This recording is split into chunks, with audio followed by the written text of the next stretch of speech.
Tubman. Can you feel that underground railroad rumbling? When it comes to justice, So it ain't stubborn. Like what we realized is that crisis was a precursor for opportunity.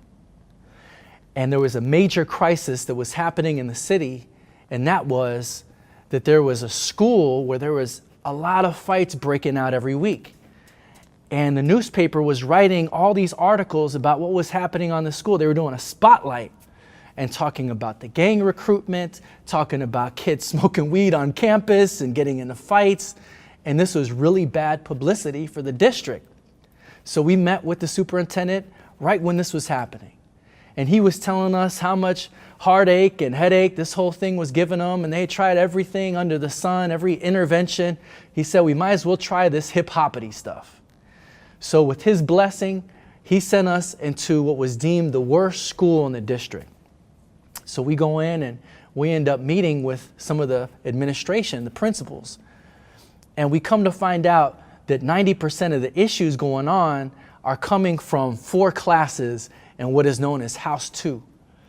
And so we went down to House 2 to check it out. Seemed like the closer we got to this part of the school, the lights started getting dim and started flickering. I'm like, dang. And of course, as we look at House 2, this is where they put all their black and brown youth with every label under the sun, from ODD to EBD to ADD to ADHD to XYZ, and yeah, maybe some might have been down with OPP too, I don't know. But we realized these young people, they didn't need an intervention to fix them. They didn't need prevention. They had been exposed to so much. What they needed was something new. What they needed was invention and the opportunity to experience themselves in a new way. So before we started any programming, we said we got to make sure people know the purpose of this thing. So we did an all-school assembly.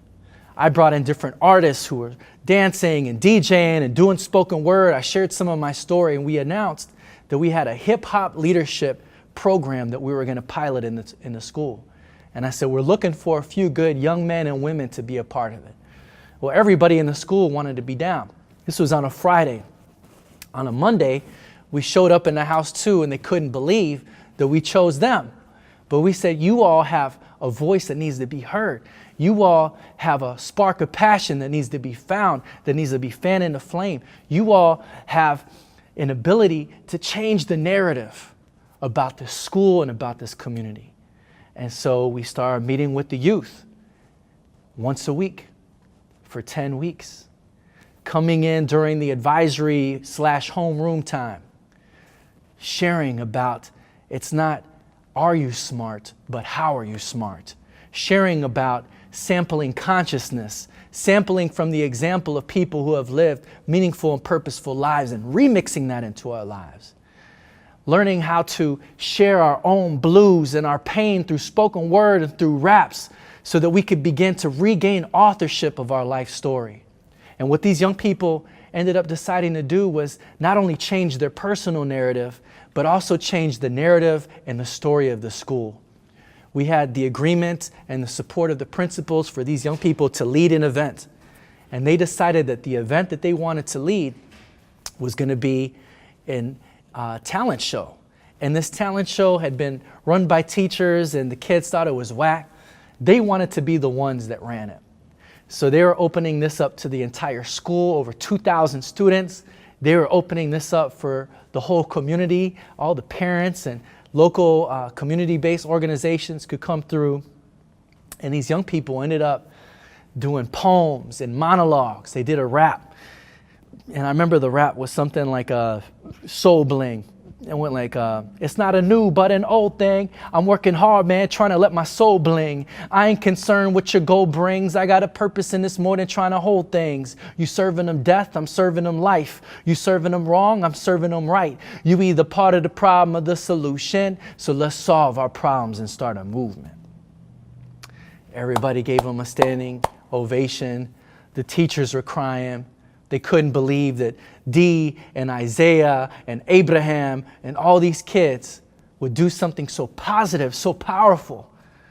There was a media crew that was there that videotaped everything and interviewed everyone. And so when we brought this video and when we brought some of this data, we saw that attendance went up, behavior issues went down, GPAs went up. We brought this to the superintendent. He said, we're going to do a town hall meeting. And yeah, we shared the data and that was cool, but the highlight was that the youth found out this meeting was taking place in their school and they wanted to be there. And so they started to share their testimony. And I remember the chief of staff was like, well, what's different? What did you learn? And one of the kids says, man, now I have hope. And I didn't have that before. And she's like, well, what kind of hope is this? You feel hopeful today, you wake up tomorrow and you don't have it? He looked her dead in the eye and said, this is something I'm going to have for the rest of my life. And what ended up coming out of this is that the teacher said, hey, we thought these kids couldn't be engaged. We thought they couldn't be taught. We need you to teach us how to engage and reach them. So we started doing teacher trainings. The University of Wisconsin-Madison, which was the #1 school of education in the nation, asked me to teach a course on how to use spoken word and hip hop in the classroom. And we won a national award for that. And so this became the launch pad and the jumping off point of me doing this work nationally and internationally. Again, realizing that I was called to be a big brother, not just to Gabe, but to be a big brother to a generation of youth. And so now you've heard the story and how I went from being a dope dealer to being a hope dealer. How I've tapped into my people, my passion, my purpose, and my pain, and used that as fuel to transform my life so I could impact my school, my community, and the world. And I'm not sharing this story because there's anything special about me. I'm sharing this story because you can do the very same thing. That everything that you have and everything that you need is within you and within your community. And that the realities that we're facing that sometimes feel like a living nightmare are realities that can be molded, changed, and transformed, and that we can make into a dream. I believe that all of the world is yearning for the dream that is inside of you all to be fulfilled. It's time to fulfill the dream. The ashes of despair, hip-hop rose like a phoenix during a time where crime doubled up like a helix. This was the priestess setting stage for a movement. You took the flame of pain and straight used it to spark a revolution and ignite a generation. Passed from civil rights was the light of liberation. Our interpretation went beyond the limitations. Teens remixed the dream and reached every nation. Creativity was awakening, it's no coincidence. Hip-hop transformed more than just instruments. It bridged the gap distance of black and brown difference, and it still insists we rise through the resistance. But now oddly, hip-hop became commodity, markets ideology making us like colonies. But our philosophy says we can move as one, and using technology we shall overcome. What you know about social justice? The ones who fought, the ones who suffered for basic rights like suffrage. But knowing about it ain't enough, kid.